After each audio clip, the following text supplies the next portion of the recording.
Praise the Lord. இன்றைய ஜீவாப்பம் 2 கொரிந்தியர் 11 அதிகாரம் 1 என் புத்தியினத்தை நீங்கள் சற்றே சகித்தால் நலமாயிருக்கும். என்னை சகித்தும் இருக்கிறீர்களே. ஆமேன், அல்லேலூயா. பாருங்க, அப்போஸ்தலனாகிய பவுல் அந்த கொரிந்திய விசுவாசிகள் தன்னை பற்றிய சில காரியங்களை சிறிது பொறுமையுடன் ஏற்றுக்கொள்ள வேண்டும் என்று அவர் கேட்கிறதை பார்க்க முடிகிறது. ஏனெனில் அவருடைய நோக்கம் தன்னை உயர்த்துவது அல்ல, கிறிஸ்துவுக்குள் அவர்களை பாதுகாப்பதே என்றுதான் அவருடைய நோக்கமாக இருக்கிறது. என்னுடைய புத்தியினத்தை சற்று நீங்கள் பொறுத்து கொள்ளுங்கள் அப்படிங்கிற மாதிரி அவர் சொல்கிறார். பவுல் தன்னை புகழ்வது போல தோன்றும் வார்த்தைகளை பேச வேண்டிய சூழ்நிலை, அந்த சூழ்நிலையில் அவர் இருந்தார். ஆனால் அவர் அதை பெருமைக்காக அல்ல, சபையை பாதுகாக்கும் அக்கறையினால் அப்படி செய்தார். பாருங்க, அன்பினால் சத்தியத்தை கடைபிடித்து எல்லாவற்றிலும் தலையாக்கி கிறிஸ்துவுக்குள் வளர்வோமாக என்று எபேசியர் 4 அதிகாரம் 15 பார்க்கிறோம். உண்மையான ஆவிக்குரிய தலைவன் தன்னை பெரியவன் என்று காட்டுவதற்காக பேச மாட்டார். மக்கள் கிறிஸ்துவில் வளர வேண்டும் என்பதற்காகத்தான் பேசுவார்கள். இரண்டாவதாக பார்த்தோம் என்றால், ஆவிக்குரிய ஒரு அக்கறை அவரிடம் இருந்தது. பவுலின் மனதில் ஒரு தந்தை, ஒரு தகப்பனுடைய அக்கறையை போன்ற ஒரு பொறுப்பு அவருக்கு இருந்தது. அடுத்த வசனத்தில் அவர் கொரிந்தியர்களை ஒரே புருஷனுக்கு கற்புள்ள கன்னிகையாக கிறிஸ்துவுக்கு ஒப்பு கொடுக்க விரும்புவதாக அவர் கூறுகிறதை நாம் பார்க்கலாம். பாருங்க, ஒரு மேய்ப்பன் தன் ஆடுகள் பாதுகாப்பாக இருக்க வேண்டும் என்று கவனிப்பதைப் போல அந்த தேவ ஊழியரும் விசுவாசிகள் தவறான போதனைகளால் விழாமல் இருக்க வேண்டும் என்று கவனமாக கவனித்து அவர் நடத்துகிறதை பார்க்க முடியும். ஒரு சிறுவன் தினமும் ஸ்கூலுக்கு செல்லும்போது அவனுடைய தகப்பன், மகனே சாலையை கடக்கும்போது கவனமாயிரு அப்படின்னு சொல்லிக்கொண்டே இருப்பார். ஒரு நாள் அந்த சிறுவன், அப்பா தினமும் இதையே ஏன் சொல்லுகிறீர்கள் அப்படின்னு கேட்குறான். தகப்பன் சொல்கிறாரு சிரித்துக்கொண்டே, நான் உன்னை தொந்தரவு செய்யவில்லை, நான் உன்னை தொந்தரவு செய்யணும்னு சொல்லலை, நீ எனக்கு மிகவும் முக்கியமானவன் என்பதனால் சொல்லுகிறேன் என்று அந்த தகப்பன் சொல்லுவார். அதுபோல தான் பவுலோட வார்த்தைகளும் அவருடைய கண்டிப்பும் அவருடைய அறிவுரையும் அதிகாரத்தை காட்டுவதற்காக அல்ல, விசுவாசிகளை கிறிஸ்துவில் பாதுகாக்க வேண்டும் என்பதற்காக தான் அவர் அநேக காரியங்களை சொல்லுகிறார்.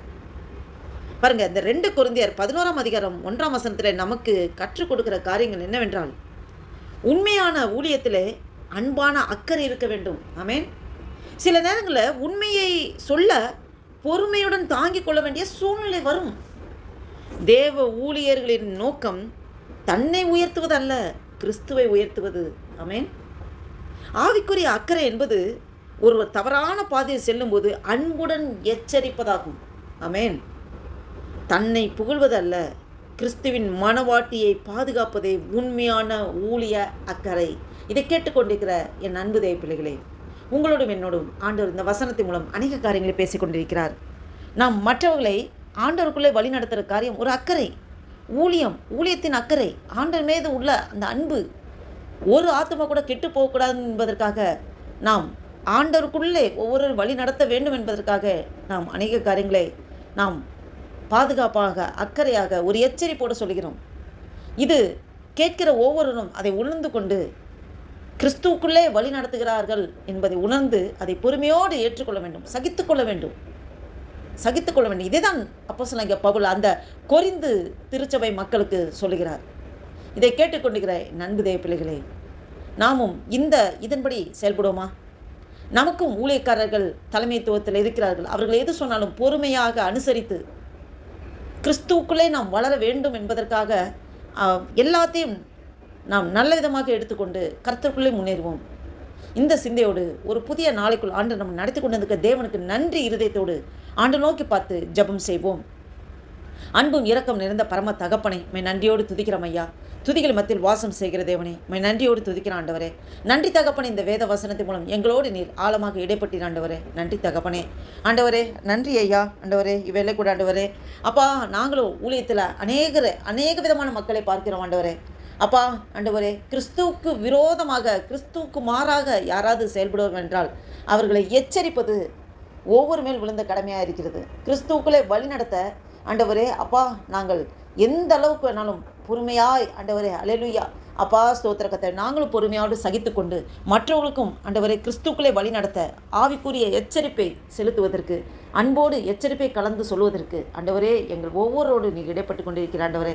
எங்களுக்கு மேல் உள்ளவர்களும் ஆண்டவரே, நாங்கள் ஒரு சில காரியங்களில் சிறிதாக ஆண்டவருக்கு பிரியமில்லாது போகிற மாதிரி இருந்தாலும் ஆண்டவரே, எங்களுக்கு முதிர் வயதில் உள்ள முதிர் ஊழியத்திலே மேன்மை உள்ளவர்கள், அதிகாரியாக உள்ளவர்கள் சொல்லுகிற காரியங்களை எல்லாம் நன்மைக்கென்று ஏற்றுக்கொண்டு பொறுமையோடு சகிக்கிற பலனை சத்துவத்தை எங்களுக்கு தருகிறதுக்காக ஸ்தோத்திரம். நன்றி தகப்பனே. ஆண்டவரே, இந்த சிந்தையோடு ஒரு புதிய நாளைக்குள்ள எங்கள் நடத்தி கொண்டு வந்திருக்கிறேன். ஸ்தோத்திரம் ஆண்டவரே. இந்த 2026 வருஷத்தின் ஆகஸ்ட் மாதமாகிய 8வது மாதத்தின் ஆண்டவரே அப்பா 11ஆம் தேதியை காண கிருபை செய்த தேவனே, உமக்கு கொடான கூடி ஸ்தோத்திரம் ஐயா. நன்றி தகப்பனே. ஆண்டவரே அப்பா ஸ்தோத்திர கர்த்தாவே, நாங்கள் ஆண்டவரே அப்பா இந்த ஒரு புதிய நாளைக்குள் எங்களை காண்பதற்கு எங்களுக்கு ஜீவன் தந்து பலன் தந்து சுகம் தந்து அதிசயமாய் அற்புதமாய் எங்களை நடத்தி கொண்டு வந்திருக்கிறப்பா. நன்றி தகப்பனே. பிறந்த நாள் முதல் இந்த நாள் வரை எங்களை கரம் பிடித்து நடத்தி வந்திருக்க தேவனே அப்பா, நாங்கள் நிற்பது நிர்மூலமாக இருப்பது உடைய சுத்த கிருபையா. எங்களை முற்றிலுமாய் தாழ்த்தி ஒப்பு கொடுக்கணும். இந்த வீடியோவை கேட்டுக்கொண்டு பார்த்து கொண்டு ஒவ்வொருவரையும் பேர் பேராக ஆசீர்வதிங்கப்பா. அவங்க குடும்பங்களை ஆசீர்வதிங்கப்பா. சொந்த பந்தங்கள் உற்றா உறவினர்கள் இணைஞ்ச பந்துக்கள் எல்லாரையும் நீங்கள் ஆசீர்வதித்து பலப்படுத்த முடியாது ஜெபிக்கிறோம். நீங்கள் அப்படியே சேகத்துக்காய் ஸ்தோத்திரம். இந்த நாளைக்கு விரோதமாக செயல்படுகிற எல்லா சத்துருவின் கிரிகளை நசனாகிய இயேசு கிறிஸ்துவின் வல்லமையுள்ள நாமத்தினாலே கடிந்து துரத்தை அப்புறப்படுத்துகிறேன். அல்லேலூயா. நாமம் ஒன்றே மகிமைப்பட்டும் ஆசீர்வதிங்க பலப்படுத்துங்க. இயேசு கிறிஸ்துவின் நாமத்தினாலே ஜெபிக்கிறோம் ஜீவனுள்ள நல்ல பிதாவே. ஆமேன் ஆமேன். Praise the Lord. Thank you Jesus.